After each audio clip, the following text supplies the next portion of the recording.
সবাইকে স্বাগত। আজ আমরা একটা দারুণ অভিযানে বের হব। আমরা খুঁজে বের করব একটা পরমাণুর ভেতরে থাকা ইলেকট্রনের আসল বাড়িটা ঠিক কোথায়।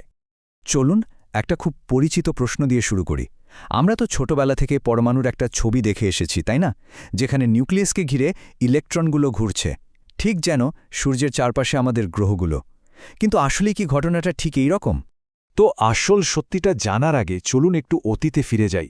বিজ্ঞানীরা প্রথম দিকে পরমাণুকে কিভাবে কল্পনা করতেন সেই পুরনো ছবিটা একবার দেখে নেওয়া যাক। এই ধারণাগুলো এসছিল রাদারফোর্ড এবং নিলস বোরের মতো বিজ্ঞানীদের কাছ থেকে। এই পুরনো ছবিটা কিন্তু বেশ সহজ সরল ছিল।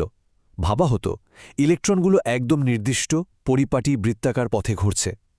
কিন্তু বিজ্ঞানীরা যত গভীরে গেলেন ততই বুঝতে পারলেন যে বাস্তবতা এর চেয়ে অনেক বেশি অদ্ভুত আর রহস্যময়। আসলে ইলেকট্রনরা যেন আমাদের সাথে এক মহাজাগতিক লুকোচুরি খেলছে। ওদেরকে খুঁজে পাওয়াটা যতটা সহজ ভাবা হয়েছিল, ব্যাপারটা মোটেও তেমন না। ডি ব্রগলি নামে একজন বিজ্ঞানী একটা অবাক করা জিনিস আবিষ্কার করলেন। তিনি দেখালেন ইলেকট্রনের আসলে দুটো চেহারা আছে। কখনো সে ছোট্ট একটা কণার মতো আচরণ করে, আবার কখনো সে হয়ে যায় ছড়িয়ে পড়া একটা ঢেউ বা তরঙ্গ। আর ইলেকট্রনের এই ঢেউয়ের মতো চরিত্রের কারণেই বিজ্ঞানী ওয়ার্নার হাইজেনবার্গ একটা যুগান্তকারী নীতি দিলেন। তিনি বললেন, একটা ইলেকট্রন ঠিক কোথায় আছে আর ঠিক কত জোরে ছুটছে, এই দুটো তথ্য একই সাথে নিখুঁতভাবে মাপা একদমই অসম্ভব। একটা মাপতে গেলে অন্যটা গুলিয়ে যাবেই। তো এর মানে কি দাঁড়ালো? এর মানে হলো ওই যে সৌরজগতের মতো ছবিটা আমরা দেখে এসেছি, ওটা আসলে ঠিক নয়। ইলেকট্রন কোনো একটা নির্দিষ্ট জায়গায় বা নির্দিষ্ট রাস্তায় থাকে না। তাহলে প্রশ্ন হল, ইলেকট্রনকে যদি এক জায়গায় পাওয়া না যায়, তাহলে ওর ঠিকানাটা কি? এখানেই আসছে কোয়ান্টাম মেকানিক্যাল মডেল। এই মডেলটাই আমাদের ইলেকট্রনের একটা নতুন ধরনের ঠিকানা দেয়। নির্দিষ্ট পথের বদলে এই নতুন মডেলে আমরা কথা বলি অরবিটাল নিয়ে। অরবিটাল হল নিউক্লিয়াসের চারপাশের একটা এলাকা, অনেকটা মেঝের মতো, যেখানে ইলেকট্রনটাকে খুঁজে পাওয়ার সম্ভাবনা সবচেয়ে বেশি, প্রায় 90 থেকে 95%। আর সবচেয়ে মজার ব্যাপার হল, একটা পরমাণুর প্রত্যেকটা ইলেকট্রনের একদম নিজস্ব আলাদা একটা 4 অংশের ঠিকানা আছে। এই ঠিকানাটাকে বলা হয় কোয়ান্টাম সংখ্যা। চলুন তাহলে এই কোয়ান্টাম ঠিকানার 4টা অংশ কি সেটা একটু সহজভাবে ভেঙে দেখা যাক। পুরো ব্যাপারটাকে একটা চিঠির ঠিকানার মতো করে ভাবা যাক। প্রথমে আসে দেশ, তারপর সেই দেশের ভেতরের শহর, শহরের ভেতরে রাস্তা, আর সবশেষে রাস্তার নির্দিষ্ট বাড়ির নম্বর। ইলেকট্রনের ঠিকানাও ঠিক এমনই। ঠিকানার প্রথম অংশ হল এন বা প্রধান কোয়ান্টাম সংখ্যা। এটাকে আমরা বলতে পারি দেশ, মানে ইলেকট্রনের প্রধান শক্তিস্তর। এর মান হতে পারে 1, 2, 3, এরকম যে কোনো পূর্ণ সংখ্যা। এনের মান যত বাড়বে, নিউক্লিয়াস থেকে সেই দেশ বা শক্তিস্তরের দূরত্ব তত বাড়বে। এরপর আসে এল বা সহকারী কোয়ান্টাম সংখ্যা। এটা হল দেশের ভেতরের শহর। এই এল আমাদের বলে দেয় যে অরবিটাল বা ইলেকট্রন মেঘটার আকৃতিটা কেমন হবে। আর এই শহরগুলোরও কিন্তু বিভিন্ন রকম চেহারা আর নাম আছে।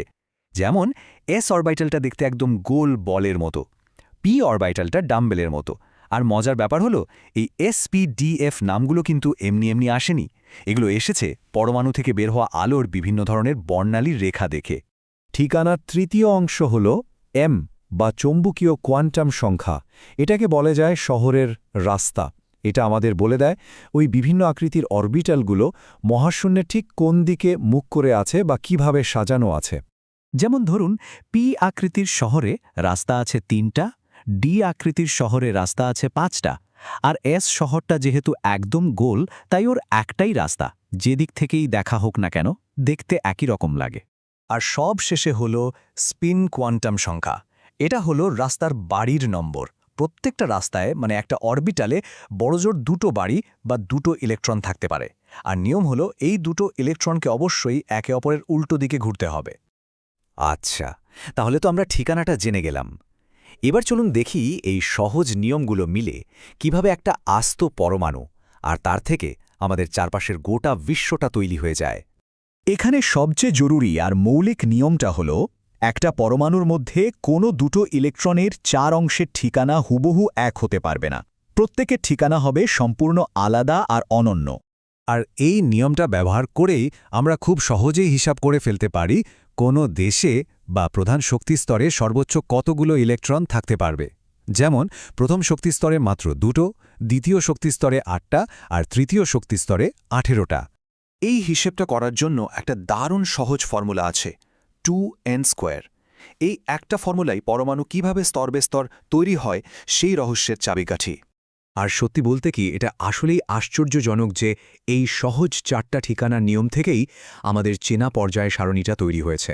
কোনো মৌল কেমন আচরণ করবে তার পুরোটাই কিন্তু লুকিয়ে আছে এই ঠিকানার মধ্যেই। তাহলে শেষে একটাই কথা ভাবার জন্য থেকে যায়, এই যে অদ্ভুত অদৃশ্য কিছু নিয়ম যা দিয়ে পরমাণু তৈরি, সেই একই নিয়ম দিয়ে আমাদের চারপাশের সবকিছু তৈরি হয়েছে। এটা আমাদের ভাবতে বাধ্য করে যে এই কোয়ান্টাম জগতের আড়ালে আরও কত না অবিশ্বাস্য রহস্য লুকিয়ে আছে, যা হয়তো একদিন আমাদের এই চেনা বাস্তবতাকে পুরোপুরি বদলে দেবে।